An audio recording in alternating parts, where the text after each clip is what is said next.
তন্ত্রবিদ্যা এই শব্দটা শুনলেই অনেকের মনে অদ্ভুত একটা অনুভূতি জাগে। কেউ এটাকে ভয় পায়, কেউ আবার কৌতূহলী হয়ে ওঠে। হিন্দু শাস্ত্রে তন্ত্রের উল্লেখ বহু প্রাচীন। মূলত এটা ছিল এক ধরনের সাধনা, যেখানে মন্ত্র, যন্ত্র আর নির্দিষ্ট আচার অনুষ্ঠানের মাধ্যমে শক্তিকে আহ্বান করা হয়। এই শক্তি কখনো শুভ, কখনো অশুভ। সবকিছু নির্ভর করে সাধকের উদ্দেশ্যের ওপর। অনেক সাধক এই বিদ্যার মাধ্যমে আত্মিক উন্নতি, শক্তি অর্জন বা দেবীর কৃপা লাভের চেষ্টা করেন।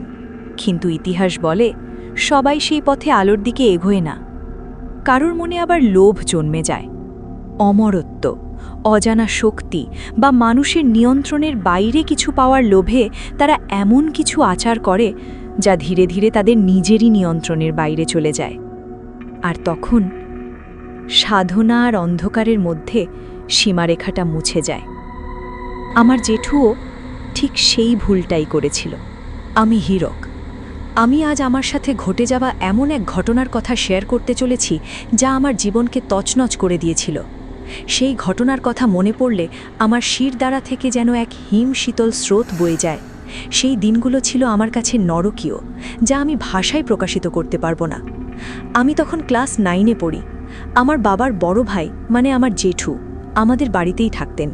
ছোটবেলায় আমি ওনাকে খুব ভালোবাসতাম, কিন্তু বড় হতে হতে বুঝলাম উনি অন্য রকম। গ্রামের লোকজন ওনাকে এড়িয়ে চলত। কেউ সামনে কিছু বলতো না, কিন্তু পেছনে সবাই ফিস ফিস করত। ও তন্ত্র করে, রাতে শ্মশানে যায়। এ বেটা মানুষ না, গ্রামের সবাইকে মেরে ফেলবে। প্রথমে আমি এসব বিশ্বাস করতাম না, ভাবতাম লোকজনের বাড়াবাড়ি।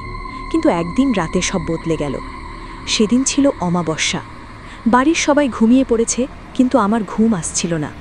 হঠাৎ জানলার বাইরে একটা মৃদু মন্ত্রোচ্চারণের শব্দ পেলাম। ওম কালী, ওম কালী, অমরত্ব দাও। আমার বুক ধকধক করতে লাগলো। শব্দটা জেঠুর ঘরের দিক থেকেই আসছিল।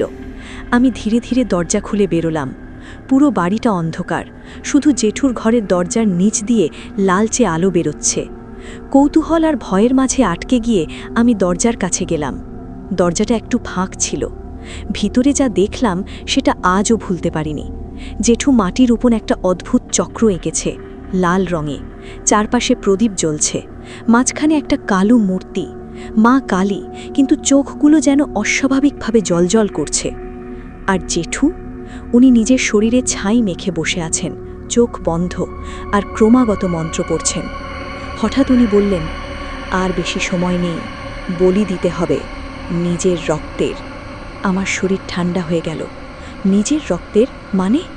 ঠিক তখনই জেঠুর চোখ খুলে গেল। ধীরে ধীরে উনি মাথা ঘুরিয়ে দরজার দিকে তাকালেন, আমার দিকে। আমি স্থির হয়ে গেলাম, মনে হচ্ছিল আমার পা নড়ছে না। উনি হেসে উঠলেন, একটা অদ্ভুত ঠান্ডা হাসি। তুই দেখছিস তাই না? আমি দৌড়ে নিজের ঘরে ফিরে এলাম। দরজা বন্ধ করে কম্বলের নিচে ঢুকে পড়লাম। কিন্তু সেই রাতের পর থেকে সব কিছু বদলে গেল। পরদিন সকালে জেঠু যেন কিছুই হয়নি এমন আচরণ করলেন, কিন্তু আমার দিকে তাকিয়ে একবার হালকা হাসলেন। সেই হাসিটা স্বাভাবিক ছিল না। সেই দিন থেকেই আমি অনুভব করতে লাগলাম কেউ যেন আমাকে নজরে রাখছে। রাতে ঘুমোতে গেলে মনে হতো আমার বিছানার পাশে কেউ দাঁড়িয়ে আছে। কখনো জানলার বাইরে ছায়া নড়ত, কখনো আবার কানে ভেসে আসত সেই মন্ত্র, অমরত্ব, অমরত্ব। একদিন সাহস করে মাকে বললাম, মা, জেঠু কি তন্ত্র করে? মা চুপ করে রইল। তারপর খুব আস্তে বলল, ওসব কথা বলিস না, যা দেখিস ভুলে যা। কিন্তু মা হঠাৎ রেগে উঠল, চুপ, কিছু কিছু জিনিস না জানাই ভালো। সেদিন রাতে আবার সেই শব্দ, কিন্তু এবার আরও স্পষ্ট। আমি জানলা দিয়ে তাকালাম, দেখলাম জেঠু বাড়ির পেছনের বাগানে দাঁড়িয়ে আছে, আর ওনার সামনে যেন আরেকটা ছায়া, মানুষের মতো কিন্তু পুরো মানুষ না। ছায়াটা ধীরে ধীরে আমার জানলার দিকে তাকালো। আমার বুকের ভেতরটা কেঁপে উঠল। আর ঠিক তখনই আমার কানে খুব কাছে কেউ ফিসফিস করে বলল, বলি চাই, নরবলি। আমি ঘুরে দাঁড়ালাম, কিন্তু আমার ঘরে কেউ ছিল না। সেই রাতকার পর আমি আর ঠিকমতো ঘুমোতে পারিনি। যখনই চোখ বন্ধ করতাম মনে হতো কেউ আমার কানের কাছে ফিসফিস করছে, বলি চাই, নরবলি। পরদিন সকালে সবকিছু স্বাভাবিক লাগছিল, কিন্তু আমার ভেতরে একটা অদ্ভুত অস্বস্তি কাজ করছিল। জেঠু আমার সামনে পড়তেই থেমে গেলেন, তারপর ধীরে ধীরে এগিয়ে এসে আমার মাথায় হাত রাখলেন। ওনার হাতটা অস্বাভাবিক ঠান্ডা। উনি ফিসফিস করে বললেন, ভয় পাস না, সব কিছু ঠিক হয়ে যাবে। কিন্তু সেই কথায় কোনো আশ্বাস ছিল না, বরং আরও ভয় ছিল। সেই দিন দুপুরে আমি সিদ্ধান্ত নিলাম আমাকে সত্যিটা জানতে হবে। বাড়ির সবাই ঘুমোচ্ছিল, আমি চুপচাপ জেঠুর ঘরের দিকে গেলাম।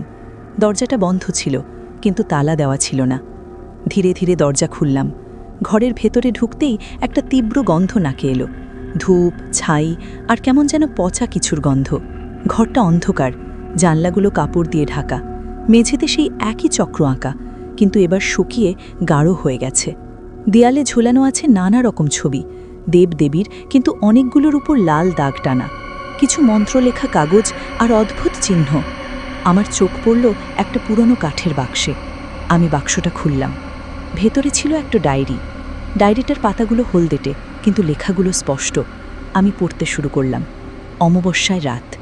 আজ আবার চেষ্টা করলাম। শক্তি অনুভব করছি, কিন্তু পূর্ণতা আসছে না। গুরুদেব বলেছিলেন, অমরত্ব পেতে হলে নিজের রক্তের বলি দরকার। আমার হাত কেঁপে উঠল। আমি দ্রুত পাতা উল্টালাম। গ্রামের বাইরে যারা ছিল তাদের দিয়ে চেষ্টা করেছিলাম, কিন্তু তাতে কাজ হয়নি। নিজের বংশের রক্তই লাগবে। আমার বুক ধরফর করতে লাগল। আর একটা পাতা। ওকে আমি ছোটবেলা থেকে বড় হতে দেখছি। ও জানে না ওই আমার মুক্তির চাবি। আমার হাত থেকে ডায়েরিটা পড়ে গেল। ও মানে আমি? ঠিক তখনই পেছন থেকে একটা শব্দ, কি খুঁজছিস? আমি জমে গেলাম। ধীরে ধীরে ঘুরে দাঁড়ালাম। জেঠু দরজার কাছে দাঁড়িয়ে, ওনার চোখ দুটো অদ্ভুতভাবে জলজল করছে। ডায়েরিটা পড়েছিস? উনি ধীরে ধীরে এগিয়ে আসতে লাগলেন। আমি পেছাতে লাগলাম। জেঠু, তুমি তুমি কি করতে যাচ্ছ? উনি হেসে উঠলেন। আমি যা করতে যাচ্ছি সেটা শতাব্দীর মধ্যে কেউ করতে পারেনি। অমরত্ব, চিরজীবন। কিন্তু আমার দিয়ে কেন? উনি থেমে গেলেন, তারপর নিচু গলায় বললেন, কারণ তুই আমার নিজের রক্ত, তোর মধ্যে সেই শক্তি আছে। আমি কাঁপতে কাঁপতে বললাম, আমি সবাইকে বলে দেব। জেঠু হঠাৎ গম্ভীর হয়ে গেলেন। সবাইকে বলবি? তারপর হেসে বললেন, কে বিশ্বাস করবে তোকে? সবাই তো জানে আমি পাগল। আর তুই তুই তো শুধু একটা অবোধ বালক। আমার শরীর ঠান্ডা হয়ে গেল। উনি আরও কাছে এসে ফিসফিস করে বললেন, অমাবস্যা আর 2 দিন পর, প্রস্তুত থাকিস। আমি দৌড়ে ঘর থেকে বেরিয়ে এলাম। সেই দিন থেকেই আমি বুঝলাম আমার হাতে খুব কম সময় আছে। আমি মাকে আবার বলার চেষ্টা করলাম, কিন্তু মা শুধু চুপ করে রইল, চোখ নামিয়ে বলল, আমরা কেউ ওর বিরুদ্ধে যেতে পারবো না। কেন মা? মা ধীরে ধীরে বলল, কারণ ও একা না। আমার গা শিউরে উঠল। মানে? মা কিছু বলল না, শুধু জানলার দিকে তাকিয়ে রইল। আমি সেই দিকেই তাকালাম, বাগানের দিকে। সেখানে আবার সেই ছায়া, কিন্তু এবার একা না, 2, 3টে, আরও কয়েকটা। ওগুলো নড়ছে না, শুধু তাকিয়ে আছে আমার দিকে। সেই রাতেই আমি একটা সিদ্ধান্ত নিলাম, আমি পালাবো। কিন্তু পালানো কি এত সহজ? রাত গভীর হলে আমি চুপচাপ দরজা খুললাম। বাড়ির সবাই ঘুমিয়ে, বাইরে হালকা কুয়াশা। আমি ধীরে ধীরে গেটের দিকে এগোচ্ছি। ঠিক তখনই, কোথায় যাচ্ছিস? আমি থেমে গেলাম, পেছনে তাকালাম। জেঠু দাঁড়িয়ে, আর ওনার পিছনে সেই সব ছায়াগুলো। ওগুলো এবার পরিষ্কার, মানুষের মতো, কিন্তু চোখ নেই, মুখ নেই, শুধু অন্ধকার। জেঠু হাসল, এখন আর পালাতে পারবি না। আমি দৌড়াতে চেষ্টা করলাম, কিন্তু আমার পা যেন মাটিতে আটকে গেল। ছায়াগুলো ধীরে ধীরে আমার দিকে এগোতে লাগলো, আর জেঠু মন্ত্র পড়তে শুরু করলেন, ওম কালী, বলি গ্রহণ করো। আমার চারপাশ অন্ধকার হয়ে আসছিল। শেষবার আমি যা শুনলাম, আজই হবে বলির প্রথম ধাপ। আমি জানি না কতক্ষণ অজ্ঞান ছিলাম।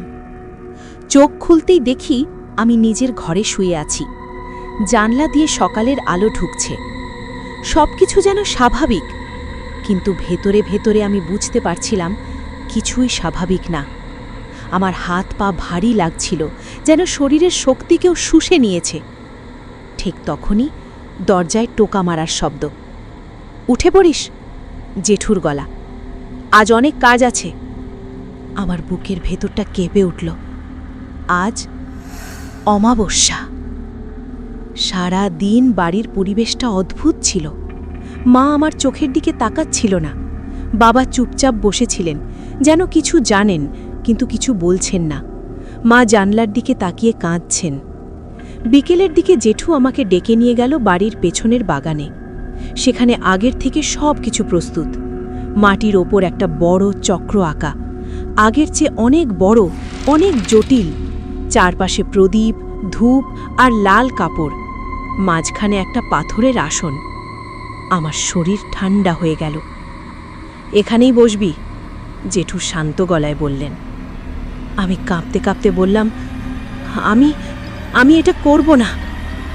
জেঠু কিছুক্ষণ চুপ করে রইলেন, তারপর ধীরে ধীরে বললেন, তুই ভাবছিস তোর হাতে কিছু আছে? আমি পেছাতে চাইলাম, কিন্তু ঠিক তখনই অনুভব করলাম কেউ আমার কাঁধে হাত রাখল। আমি ঘুরে তাকালাম, কেউ নেই, কিন্তু হাতটা এখনো আছে, বরফের মতো ঠান্ডা। আরেকটা হাত, তারপর আরেকটা। অদৃশ্য কিছু আমাকে ধরে রেখেছে। আমি চিৎকার করতে চাইলাম, কিন্তু গলা দিয়ে শব্দ বেরোলো না। জেঠু মন্ত্র পড়া শুরু করলেন।